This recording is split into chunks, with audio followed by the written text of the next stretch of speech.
বয়সের একটা মেয়ে, অনেক স্মার্ট সুন্দর, সে তো আমার দেখে একদম অস্থির পাগল। তো আমার হাজব্যান্ড বলতেছে, দেখো এটার থেকে এটা আরও পয়সাওয়ালা, এটা যদি পড়াইতে পারো তাইলে এটার মধ্যে আরও বেশি টাকা পাবো। তো কী করবো, ওইটারও পড়াইলাম, পড়াইয়া ওটার সাথে পরে কী করলাম, এই সেই মানে অনেক কিছুই হইলো। হওয়ার পরে দেখায় হ্যাঁ থেকে বেশি টাকা দিছে, দেওয়ার পরে দেখায় তো টাকা পায় খুশি প্রচুর পরিমাণ। মানে বলতেছে যে আমাদের তো আসলে তুমি অনেক ভালো, তোমাকে বিয়ে করে আমার অনেক আয় উন্নতি হইতেছে, তুমি সুন্দর স্মার্ট, তার কারণে তো মানুষ তোমাকে পছন্দ করে। যাক, এরকম করতে করতে সে করলো কি, দ্বিতীয়বার যখন একটা ছেলে আনলো, সে একটু বয়স করে কিন্তু অনেক আর্থিক অবস্থা ভালো, মানে তার পেশায় যে সে বড়লোক মানুষ চায় সেরা, হ্যাঁ আনে পড়ে। তো হ্যার সাথে কিছু করতে যায় একদম মনে করেন পাবলিক সেন্টারে দাও টের পাই লেছে যারে, হ্যাঁ তো হ্যার বউ তো এই ব্যবসা না করে, কিছুদিন পর পর খালি এই জন্য সেই জন্য আনি আইনে সেরা এইসব করে। পাবলিক সেন্টার জাইনার সারা মানে এইখান থেকে আমাদেরকে এই বাসা থেকে বের করে দিছে। বের করে দেওয়ার পরে তো আমরা এইখান থেকে আবার মনে করেন আমরা আরেক জায়গায় বাসা নিছি, বকুড়া বাসা নিছি, ওইখানে বাসা নিছি। পরে দিয়া ওইখানে যায় সেরা মানে হ্যাঁ আরেকজন পড়াইছে যে আসো, সেই বললে সেরা মানে বাসায় নিয়েছি, নিয়ে আসার পরে হ্যাঁ শত বলতেছে আমার এসব করার জন্য। আসসালামু আলাইকুম, আমার নাম নিপা আক্তার, আমার বাড়ি গাইবান্ধা। তো আপনাদের কাছে কিছু কষ্টের কথা শেয়ার করার জন্য উপস্থিত। দয়া করে মনোযোগ সহকারে আমার কথাগুলো শুনবেন।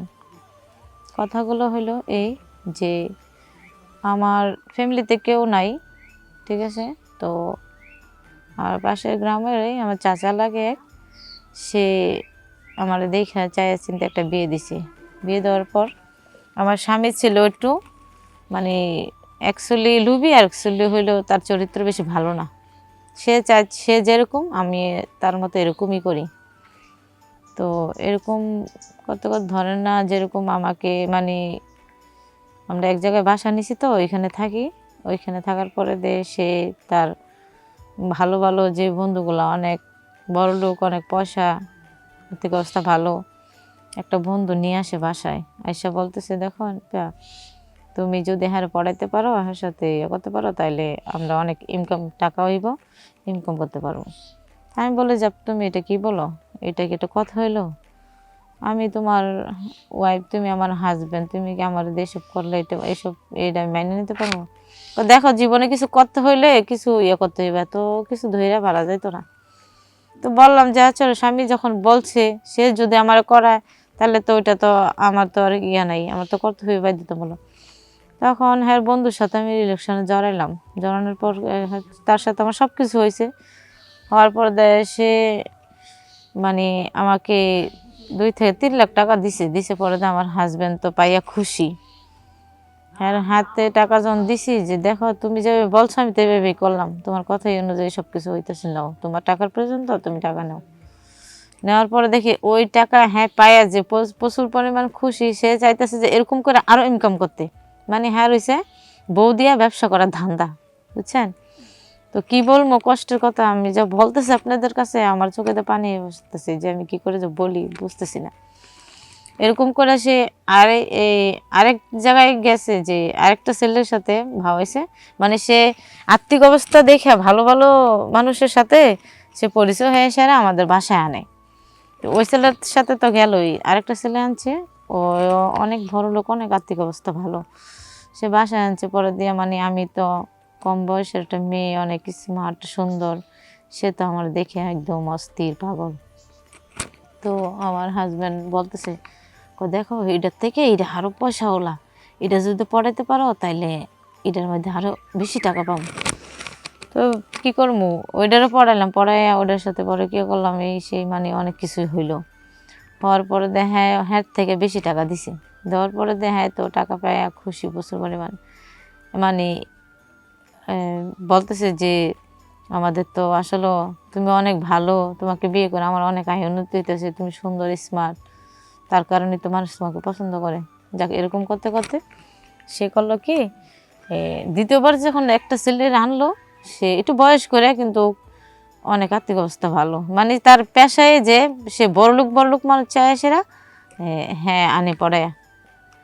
তো হ্যার সাথে কিছু করতে যায় একদম মনে করেন পাবলিক সেন্টারে দাও টের পাইলেছে যারে হ্যাঁ তো হ্যার বউ তো এই ব্যবসা না করে, কিছুদিন পর পর খালি এই জন্য সেই জন্য আনি এনে সেরে এইসব করে। পাবলিক সেন্টার জাইনার সারা মানে এইখান থেকে আমাদেরকে এই বাসা থেকে বের করে দিছে। বের করে দেওয়ার পরে তো আমরা এখান থেকে আবার মনে করেন আমরা আরেক জায়গায় বাসা নিছি, বকুড়া বাসা নিছি, ওইখানে বাসা নিছি পরে দিয়া ওইখানে যায় সেরা মানে হ্যাঁ আরেকজন পড়াইছে যে আসো সেই বললে সেরা মানে বাসায় নিয়েছি, নিয়ে আসার পরে হ্যাঁ শত বলতেছে আমার এসব করার জন্য। তো দেখেন একটা মানুষ খারাপ করে যে খারাপ কাজ কত করতে পারে বলেন।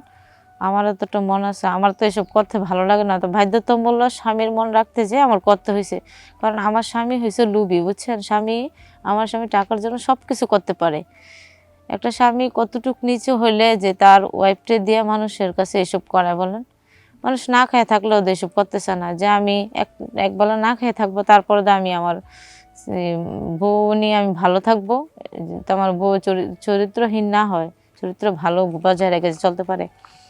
এরকম করতে করতে মনে করেন আমার আর সহ্য করতে পারতেছি না, আমি কি করবো। তখন আমি প্রতিবাদ করছি যে দেখো এইসব যে তুমি আমার করাইতেছ আসলে এইসব কিন্তু ঠিক হইতেছে না। আমাদের টাকা আজকে আছে কালকে নাই, টাকা তো মৌসুমে এত ইনকাম করে, এসব করে কি ইনকাম করা কি এটা কি ঠিক? তো হ্যাঁ বলতেছে না, যদি তোর আমার সাথে থাকতে হয় তাহলে এসব করতে হইব, নাইলে তুই আমার সাথে থাকতে পারবি না। তখন আমি কি করবো, বাধ্যতামূলক আমি ভাবতেছি যে বৈশা যে আসলে আমি এরকম করে আর কত করবো, যেতে হ্যার সাথে থাকতে গেলাম আর এসব করতে হইব। তো এখন করতেছি, দেখা গেছে এরকম করতে করতে আমারও তো একটা বয়স হইব, তখন আমারও তো একটা ইয়ে আছে, তখন তো আমি এখন যে কোনো জিনিসের একটা লুট নিতে পারি তখন তো নিতে পারবো না। তো ওইগুলা ভাইপে আমি বলতেছি ওইলে আমি তেরে সারমো নাইলে ওই কাজ দিয়ে সারমো। তো এখন যদি কাজ ছেড়ে দেয় তাহলে তো হ্যার থেকে আমি সরে যেতে গো, হ্যাঁ আমার না সংসার করবো না। হ্যাঁ বলতেছে আমার সাথে থাকতে গেলে এসব করতে হইব, কারণ আমার অনেক টাকার দরকার। তো আমি বলছি যদি টাকার দরকার হয় তাহলে তুমি তোমার টাকা নিয়ে থাকো, আমি চলে গেলাম। কারণ আমার দ্বারা এই খারাপ কাজ করা আর সম্ভব না। একটা মানুষ কত পরিমাণ খারাপ কাজ করতে পারে বলো। কারণ সবারই তো একটা মরার ভয় আছে, আমি তো মরলে পড়ালের কাছে এই জব দিতে হইব। তো এরকম বলার পরে হ্যাঁ আমার মায়ের দূর করে বাসা থেকে বের করে দিছে। তো আমি ভাবতেছি আচ্ছা ঠিক আছে, যদি তোমার আমাকে নিয়ে নাই খাও, তারপর আমি অন্য জায়গায় ভালো কাজ করে খামু, ইনকাম করে 2 টাকা কম পাই, তারপরে আমি ফ্রেশ কাজ করে খামু, যাতে আমি মানুষ যাতে আমাকে খারাপ কিছু না বলতে পারে। তো এটাই আপনাদের সকলের কাছে আমার অনুরোধ, যে টাকার জন্য মানুষ কি না করতে পারে। যেরকম ঘরের বউ মানুষ ভাড়া দিতে দ্বিধাবোধ করে না টাকার জন্য, এই টাকার জন্য মানুষ নষ্ট হয়ে যায়, টাকায় মানুষকে নষ্ট করে।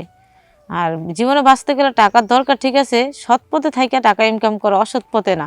কারণ সৎ পথে টাকার আল্লাহ বরকত দেয়, আর অসৎ পথে টাকার কোনো বরকত দেয় না, ঠিক আছে। তো আমি সকলের কাছে ও মা বোনের কাছে আমার একটা দাবি, যে আপনারা বলো আমি যে ভুলটা করছি, হ্যাঁ স্বামীর ফান্দে পড়ে আপনারা এরকম ভুল কেউ করেন না। তো সকলে ভালো থাকবেন, সুস্থ থাকবেন, আল্লাহ হাফেজ।